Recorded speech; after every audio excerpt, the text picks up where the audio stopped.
sitting in Chibo Senpai's apartment because we all got kicked out of the venue because it ran too late. So yes, I got to before Ally got it big, before anything happened, I got to meet and sit and play with him. But let's focus on this game. Nabil, take it away. We got losers finals. So it's going to be Smash United Fearless taking on with R3 Sosa taking on Dumshiny and T-Lock Arsenals.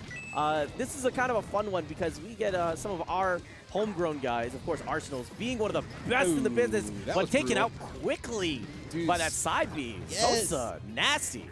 So I know Sosa. I haven't actually met him too much in person. He was here for Low Tier City, and I got to do a little bit of commentary on him. Dude's good. He has an immaculate punish game with Wario, and it's impossible to realistically approach him. Yeah, there's two people that really people talk about in my mind when it comes to Wario. It's usually Adam Strongbad, as well as Sosa. Sosa I met a while back, during Paragon LA, and it's been. He's just continued to rise in prominence ever since then. He was ranked number 2 or 3 on the 3. He was number 3 on the rankings for Project M. I believe so. He was right below Lunchables and then Thunder's Rain. Yeah, I remember that much. So I know that dude Sosa's amazing. He's really good. So it's definitely a treat for us to have him out here. But I can easily say that the DFW guys have a lot of training against this character, though. Very definitely. Thanks to Adam. Yes. And let's take a moment to talk about Fearless. He's one of the Houston players, right? Whoa, Arsenals. Let's take a moment to talk about Arsenals and all these stocks that he doesn't have right now. Yeah, Blue has been dropping pretty quickly, and it seems like it's been only going up for Sosa, and particularly because he's been sitting on these stocks for so long, having high sustainability, but that's been the theme of Sosa throughout this top 8 bracket. Right there, we saw a bit of a disconnect between the blue team because he had a grab. See, twice now he's gotten a grab, but he hasn't thrown it towards his teammates. And that's a really important factor whenever you're talking about doubles, is to make sure that you coordinate your efforts and you get the punish. You can see Armada and Armada and Android. Yes. I almost said Aniolis, his other brother. But you see Armada and Android do it all the time. You see Mango and Lucky. You see Mewtwo King and literally anybody else he teams with. But it's really important to do that, and that was 2 conversions that they missed. And on top of that, one of those was a stock that they lost, which led to the end of the game right there. Solid 3 stock from Sosa and from Fearless. Very well done. It's fantastic team comp to begin with, out the gate, between Fearless and Sosa. That is the fastest character switch I've ever seen. But then, we're quick to pull the triggers and get out of that situation. Where would you feel comfortable going here, if anywhere, Sean? Okay, so DDD has a really big sphere of influence, and so does Fox and or Wolf. I don't think this is the right pick. I was going to say they should probably go somewhere much larger than this. You would feel immediately right off the bat. And see, that was a problem. He should have thrown him back. That's the biggest disconnect between these two. If he were to get grabs and DDD were to throw towards his partner, oh no, that sucks. This might be the quick demise for Team Blue, because this is the same situation that we saw last game. Early stocks falling, and then the tempo swinging back into Green's favor as they continue to just simply play safe and make use of great edge guards. And not only that, with Lucario building percentage, building aura, also having that as an extra factor that you have to worry about. But a team fire, but let's see if Team Blue can capitalize. Very well done. So I don't know Dumshiny. How good is he? I haven't seen him around. So throughout this tournament, he's played more of a passive support role. Yes. But has been getting more and more successful when it came to aggressive edge guards. Whenever he played passively and didn't really make his opponents pay the toll, he kind of had this role of okay, I'll figure it out. I'll play that stock tank role, and I'll kind of sustain. Okay. But he's getting better as we've been progressing into the top 4. Okay, why would he do that? A big part of that is because DDD plays a very good passive tanky role.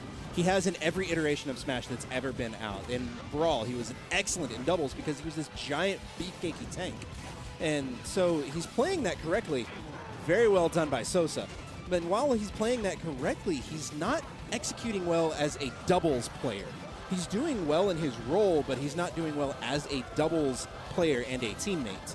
And then on top of that, the SD that he had at the very beginning of the game, that was going to be a very crucial loss. Especially as someone who's trying to be that stock tank and play support for your team overall. Right. Whoa. Was that a crouch cancel into the waft? I kind of missed what was going on there. I didn't fully see it myself, but I'm seeing some great edge guarding from Sosa. He's looking to see if he can capitalize again, going deep, Ooh, not catching it. Oh my God. This is when the tides of battle quickly shift. Yeah, but look at how many stocks Fearless has and how low of a percent he was at. That dude is perfectly fine, has absolutely nothing to worry about. Green team has an incredibly solid 2-stock lead over the blue team. 4 stocks to 2, and very well done by Dumshiny. Is it Dumshiny? Oh, no! And now it's Arsenals against the world. This isn't a character that's unfamiliar to him. I remember early on playing against his Wolf and being excited to see what he was bringing to the table. But Team Green has been on a tear from the very beginning. It's been from the game 1 that we saw the stocks dropping, and they quickly carried that momentum into game 2. Dude, go back to Fox, go to Greenland any day, all day, every day. Against that team, Lucario is not a heavyweight character. He's somewhere in the middle-ish range, but no, this is a terrible decision. I'm sorry. I'm going to straight up say that this is just a terrible decision. So there's bringing no the wall here. Because you're bringing the walls in closer, right? And you're shrinking the stage, so you're getting a lot more chaotic of a result, right? Yep. So and you can see it. What are there any potential merits or some things that we could see, or maybe what is some of the train of thought that they could have? Well, okay, so DD and, excuse me, I'm going to focus on Wolf for this one. Wolf has some very, very strong horizontal KO capabilities. F smash being one of them. Forward smash, down smash, side B, back air. There's a pretty long list of powerful moves that he has that sends people horizontally rather than vertically. Yeah. And that's a good thing on this stage. The problem is both of the green team players have that exact same advantage. And you saw right there, you saw Fearless bouncing off the walls like that. That dude's going to live forever. You are not going to be able to get early KOs unless you connect with a hit. So we'll see if there's what hits can actually come out on top and range there. Here's the follow-up here. Nice. Excellent conversion by blue team. Arsenals and Dumshiny, they're on the board this game. Arsenal's making use of that side B that Wolf uses as KOs, KO potential. He's going to be able to live here also because Dumshiny managed to take the hit and draw away Sosa's attention. But with this offstage shenanigans. Good tech. Sorry, I didn't mean to. I like that. That's what I want to hear from you, Sean.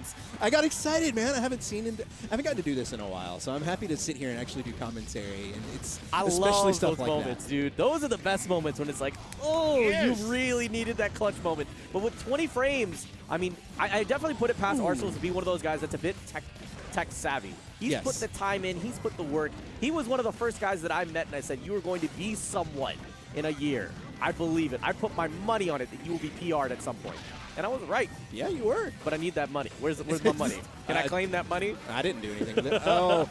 However, while we've been talking about how good Arsenal has gotten and how good the blue team was, suddenly they're down 5 stocks to 3. It's definitely a rough spot to be because you're playing against one of the best Marios in the business. But with great edge guarding, you can try to cut things short.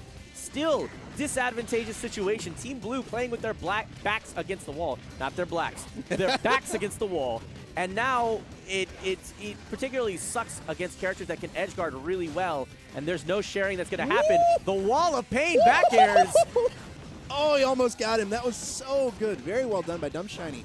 I hope that they can convert this into something. I would love to see game 4 and 5. Oh, wow. Oh, wow. Excellent recovery by Sosa. Ooh, stock shedding left and right, and that's going to be it. Fist pounds all around, but it looks like Team Blue, Sosa, and Fearless are going to continue to advance in our bracket. Team Green. You said blue. I'm colorblind. You are? No.